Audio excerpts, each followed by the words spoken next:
নমস্কার বন্ধুরা, সন্ধ্যা রান্নাঘরে আপনাদের স্বাগত। আবারও চলে এসেছি নতুন একটা রেসিপি নিয়ে। আজ আমি করে দেখাবো নিহেরে মাছ বা লটিয়া মাছের চপ। এই চপটা খেতে কিন্তু দারুণ লাগে। বাইরেটা যতটা মচমচে, ভিতরেরটা ততটাই নরম। খুব সহজে কিভাবে বানানো যায় আপনারা দেখে নিন। তাহলে চলুন ভিডিওটা শুরু করা যাক। দেখুন বন্ধুরা, এখানে আমি 700 গ্রাম নিহেরে মাছ নিয়েছি। এই নিহেরে মাছটা ভালো করে কেটে ধুয়ে নিয়েছি। দেখুন, খুব সুন্দর করে ধুয়ে নিয়েছি। তো এর মধ্যে এবার আমি দিয়ে দিচ্ছি হাফ চামচ নুন, 1 চামচ আদা রসুন বাটা, হাফ চামচ হলুদ গুঁড়ো, হাফ চামচ লঙ্কা গুঁড়ো, হাফ চামচ ধনে গুঁড়ো, আর দিলাম হাফ চামচ জিরে গুঁড়ো, দিলাম হাফ চামচ গোলমরিচের গুঁড়ো, কালো গোলমরিচের গুঁড়ো, আর দিলাম 1 চামচ পেঁয়াজ বাটা। এই 2 টুকরো লেবু, আমি লেবু রসটা দিয়ে দিচ্ছি। আমি এখানে লেবু রস দিচ্ছি, আপনারা চাইলে ভিনেগার দিতে পারেন। তো ভিনেগার বা লেবু রস অবশ্যই দিতে হবে, এতে করে মাছের যে একটা গন্ধ থাকে ওটা থাকবে না। এবার আমি সবগুলো ভালো করে মেখে নেব।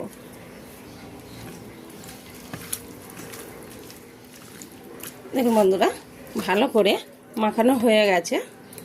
এবারে চাপা দিয়ে আমি 1 ঘন্টা রেখে দেব।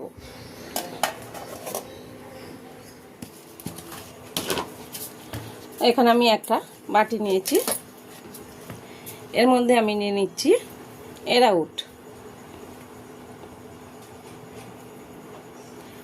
3 চামচ এরাউট নিলাম। এবার আমি এরাউটটা জল দিয়ে গুলে নেব। অল্প অল্প করে জল দিচ্ছি। এবার আমি গুলে নিচ্ছি। দেখুন, এরাউটটা ঠিক এইভাবে গুলে নিতে হবে। খুব ঘন করার দরকার নেই, আর খুব পাতলা করার দরকার নেই। এইরকমভাবে গুলে নিলে হয়ে যাবে। তো আমি এবারে এরাউটটা সাইড করে রেখে দিচ্ছি। দেখুন বন্ধুরা, এখানে আমি একটা প্লেট নিয়েছি। প্লেটের মধ্যে কিছুটা বিস্কুট গুঁড়ো নিচ্ছি।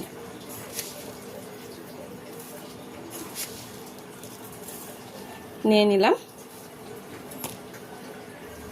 দেখুন বন্ধুরা, যে মাছটা আমি মাখিয়ে রেখেছিলাম 1 ঘন্টা হয়ে গেছে, চাপাটা খুলেছি। এবার ওই মাছের মধ্যে আমি 1 চামচ এরাউট দিলাম।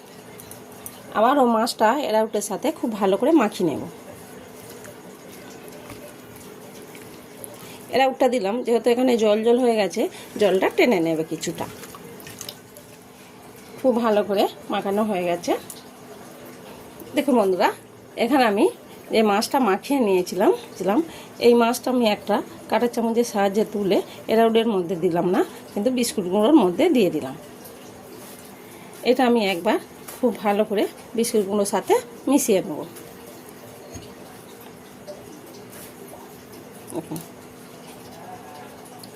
এটা আমি এবারে এরাউটের মধ্যে দিয়ে দিলাম। তো খুব ভালো করে এপিট ওপিট দুপিট ডুবিয়ে নিয়েছি। আরও একবার নিয়েছি, নিয়ে আমি বিস্কুটের গুঁড়োর মধ্যে দিয়ে দিচ্ছি।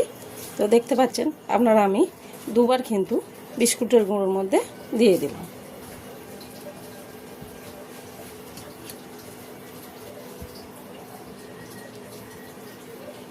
দেখুন কত সুন্দর হয়েছে, দেখুন।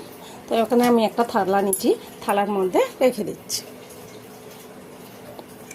আবারও একই রকমভাবে দিয়ে দেবো। এটা যদি আমি এরাউটের মধ্যে দিই তাহলে কিন্তু এই মশলাগুলো সব উঠে যাবে এরাউটের মধ্যে। সেই জন্য আমি একবার বিস্কুট গুঁড়োর মধ্যে দিয়ে দিচ্ছি।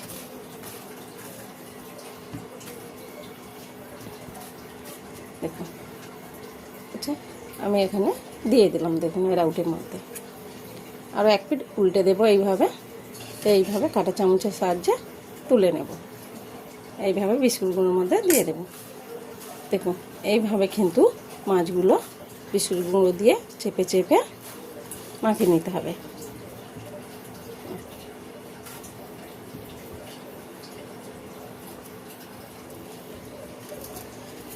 তো দেখতে পাচ্ছেন এইভাবে আমি সবগুলো করে নেব। দেওয়া হয়ে গেছে, আমি সবগুলো করা হয়ে গেছে।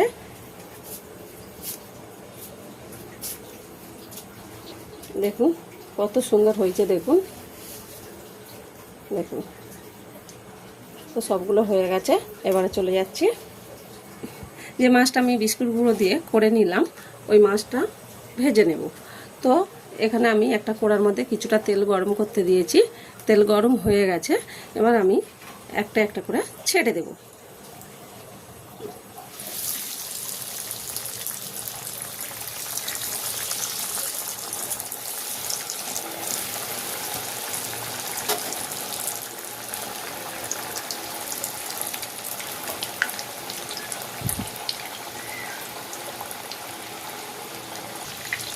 দেখুন বন্ধুরা, এক পিঠ ভাজা হয়ে গেছে, উল্টে দিচ্ছি।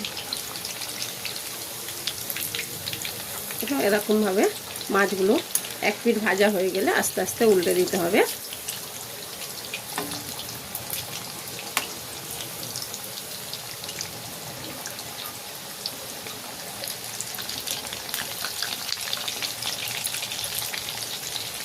আরও এক পিঠ ভালো করে ভেজে নেব।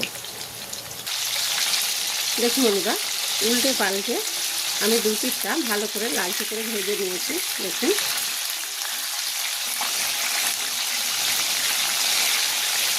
আর কত সুন্দর হয়েছে, দেখুন। তো ভাজা হয়ে গেছে, তুলে দিচ্ছি।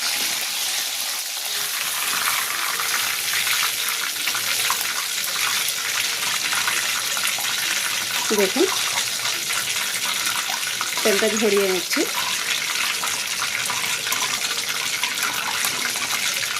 এইভাবে কিন্তু ভালো করে উল্টে পাল্টে ভেজে নেবেন, নাহলে ভিতরের মাছটা কাঁচা থেকে যাবে। দেখুন কত সুন্দর লাগছে, দেখুন। এখানে আমি একটা থালা নিচ্ছি, থালার মধ্যে আবারও মাছের চপগুলো ছেড়ে দিচ্ছি। আবার লটিয়া মাছের চপগুলো ছেড়ে দিচ্ছি।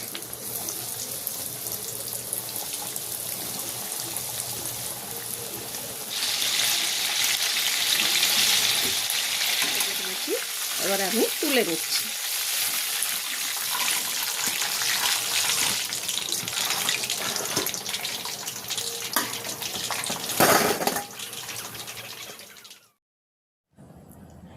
দেখুন বন্ধুরা, আমাদের লটিয়া মাছের চপ তৈরি। আর দেখুন কতটা সুন্দর হয়েছে, দেখুন। আমি একটা ভেঙে আপনাদের দেখাচ্ছি। দেখুন বাইরেটা যতটা মচমচে, ভিতরেরটা ততটা নরম, আর খেতে কিন্তু দারুণ হয়েছে। তো আমি যেভাবে বানিয়েছি, আপনারা অবশ্যই এইভাবে একবার বাড়িতে বানিয়ে খেয়ে দেখবেন। আর আমার ভিডিও কেমন লাগলো কমেন্টে জানাবেন।